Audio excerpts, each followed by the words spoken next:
All right, buckle like everybody, because today we're diving headfirst into some of the most eyebrow-raising stories the Bible has to offer. Yeah, we're talking bizarre, strange, maybe even a little shocking, the stuff you definitely didn't hear in Sunday school. You got it. We're talking about the Bible. We've got some great sources to guide us today. We're looking at an article from Live Science, 20 of the most bizarre stories from the Bible. We're also digging into the collector's take on this, 5 horrific stories from the Old Testament. And because we always love a good dose of internet opinions, we're even pulling some commentary from Reddit. Yeah, Reddit, you never know what you're going to find there, Oh, right? so look, if you've ever felt a little, I don't know, intimidated by the Bible, it is a big book, Sure, yeah. or maybe you're just curious about the stories that don't often get talked about, then this deep dive is definitely for you. You know, it's easy to forget, I think, that the Bible isn't just one book written at one time. Right. It's actually a collection of texts. A whole bunch of different texts. Written over centuries, yeah, and they all reflect the different cultures and historical contexts they came from. So something that seems totally outlandish to us now, could have held really deep meaning for the people who first heard these stories. Exactly. It's all about perspective. Right. Our goal isn't to debate theology or pass judgment on anyone's beliefs, but just to explore like the sheer strangeness of some of these stories. The weird stuff. Yeah, and try to understand what they might tell us about the cultures and beliefs of the people who wrote and read them back then. Okay, so before we jump into talking donkeys and rivers turning to blood, which we will get to, I promise, Yeah. let's set the stage a bit. Genesis, the first book of the Bible, that's where a lot of these really strange tales begin. It is. Genesis is the starting point, and I think one of the most intriguing and also perplexing stories from Genesis is the tale of the Nephilim. Okay, the Nephilim. Tell me about them. So the Nephilim, they were these superhuman beings. Superhuman beings. Yeah, born from, get this, the sons of God mating with human women. Wait, hold on. Sons of God. Who are we talking about here? Angels. Well, that's where things get really interesting. The text is a little open to interpretation. Ah, Some scholars think these sons of God are fallen angels. okay.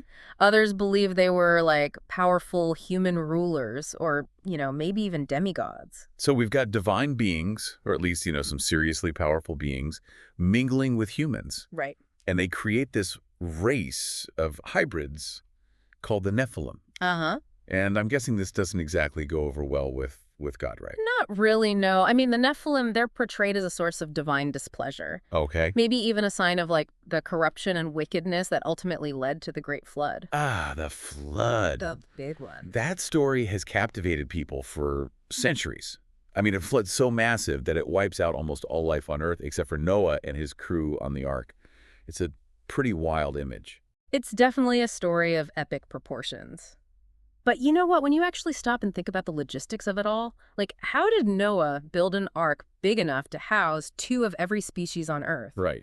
And then how did he care for all those animals for 40 days and 40 nights? It raises a lot of questions. Yeah, you're talking about a mind-boggling amount of food and water, not to mention, dealing with the whole waste situation. Yeah, the logistics are pretty wild. Hmm. It's enough to make anyone, even the most devout believer, scratch their head and wonder, how is that even possible? And yet the story persists.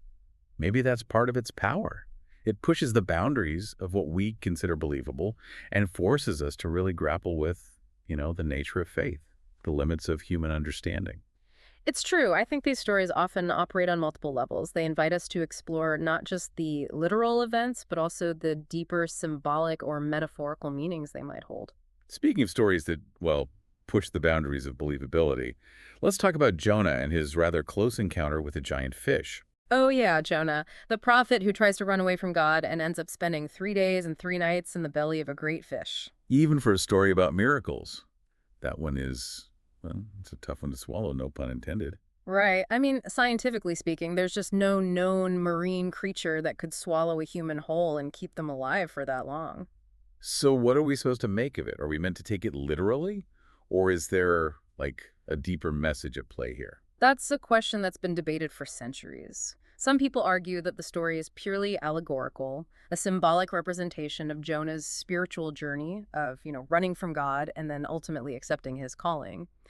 Others maintain that it should be understood as a literal event, a demonstration of God's power to perform even the most seemingly impossible miracles. It seems like with many of these stories, there's no one right answer. They kind of invite us to engage with them on multiple levels, to consider the literal events, the symbolic meanings, the historical context, and even our own personal interpretations. I think you hit the nail on the head. It's about wrestling with the text, grappling with the ambiguity and the seemingly impossible, and that's often where we find the most profound insights. Okay, so we've covered floods. We've talked about prophets taking a very unexpected submarine ride. Uh-huh. But the Bible's not all, doom and gloom and digestive miracles, right? I mean, there are some stories that are just straight up weird, maybe even a little funny. Oh, absolutely. You want to talk weird? How about the story of Balaam and his talking donkey? Hold up. A talking donkey. Really? Yeah, no, you heard that right. Balaam, he's a prophet, right? He's traveling, and all of a sudden, his donkey just stops dead in its tracks. It refuses to move.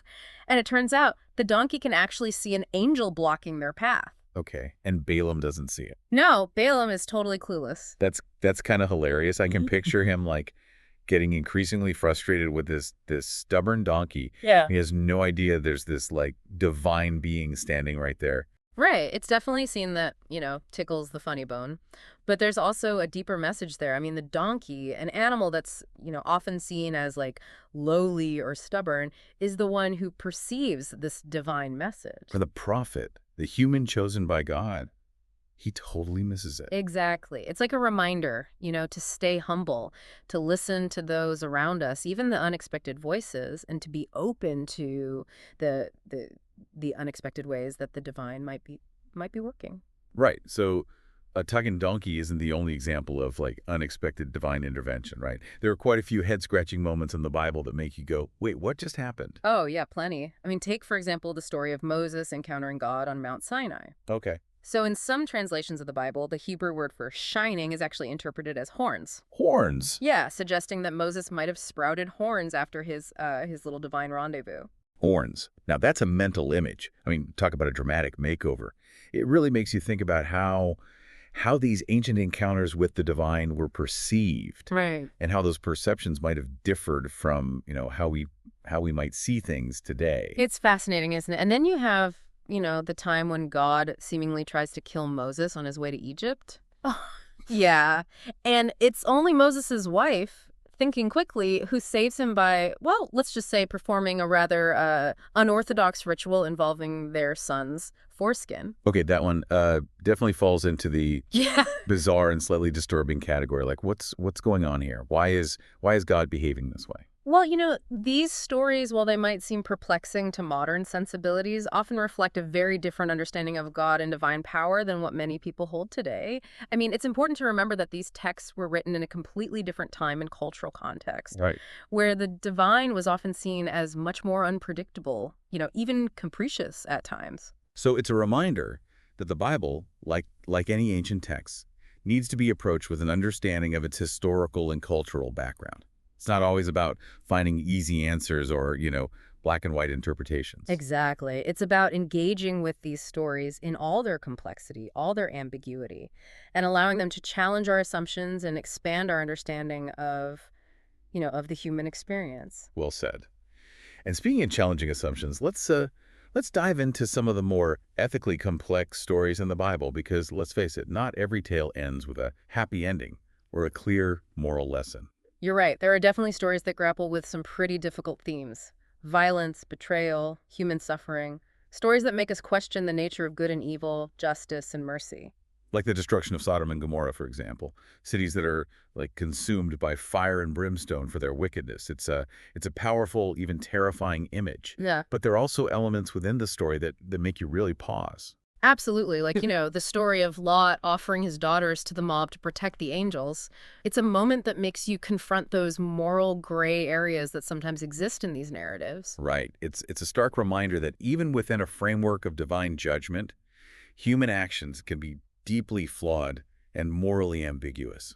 For sure. And speaking of morally ambiguous, I mean, the story of Jephthah's daughter is another one that continues to haunt readers, A father who makes a rash vow to God and ends up sacrificing his own daughter to fulfill it. It's a tragedy. It raises so many questions about faith, duty, the terrible consequences that can come from, blind obedience. Yeah, and then there's the horrific tale of the Levite and his concubine in Judges 19. Right. It's a story filled with violence, betrayal, and a complete lack of justice. That one's, it's honestly hard to stomach. It forces us to confront the dark side of human nature and the brutality that sometimes existed and sadly, still exists in the world. Yeah. And these stories, while disturbing, while challenging, they are nonetheless part of the biblical tapestry. They remind us that the Bible isn't just a collection of, inspiring tales and moral teachings. It's a reflection of human history in all its beauty and ugliness. So how do we approach these stories? The ones that make us uncomfortable, maybe even angry. Do we try to explain them away, reinterpret them?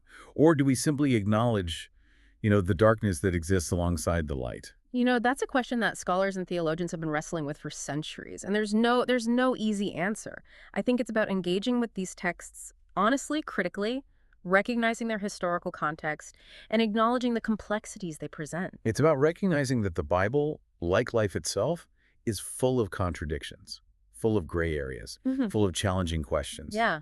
And sometimes it's in those very questions, those moments of wrestling, those moments of discomfort where we find the most profound insights. It's amazing how these stories from the Bible, even though they're so ancient, they still have this power to spark such intense emotions and discussions. It's true, they really resonate even thousands of years later. Sometimes it's the stories that seem, I don't know, less dramatic, less epic, that end up leaving us with the most questions. Oh, interesting. Like what kind of stories are you thinking of? Well, for instance, have you ever thought about the ending of the Gospel of Mark? The ending. What's so strange about the ending? It's just the ending. Well, it's famously abrupt. I mean, Mary Magdalene and these two other women, they go to Jesus's tomb, they find it empty, Right. and this young man tells them that, Jesus has risen, and then, well, that's it. That's the end. Right. No big reunion with the disciples, no grand pronouncements, just they said nothing to anyone because they were afraid. End scene. Wow. That's quite the cliffhanger. I can see why people would be scratching their heads about that. What do scholars think about this super abrupt ending? Well, there are a few different theories floating around. Some scholars believe that the author made a deliberate choice to end it that way, Okay. that it was meant to leave the reader with a sense of mystery and awe, like, prompting them to really contemplate the implications of the resurrection on their own. So kind of like an ancient version of, I don't know, like a Sopranos finale. Yeah, maybe. Others think that there might have originally been a more detailed ending, Okay. but it got lost over time. Who knows? We may never know for sure. It is pretty fascinating to think that even a text as widely studied and debated as the Bible, it still has these mysteries hiding within it. It really does, and I think that's part of what makes engaging with these stories so enriching. Even if we don't necessarily take them literally or agree with all the messages, they offer this window into the past, a reflection of human nature and a starting point for some really thought-provoking conversations. So as we wrap up our deep dive into this strange and sometimes baffling world of the Bible, what are your biggest takeaways? Yeah. What are you walking away with?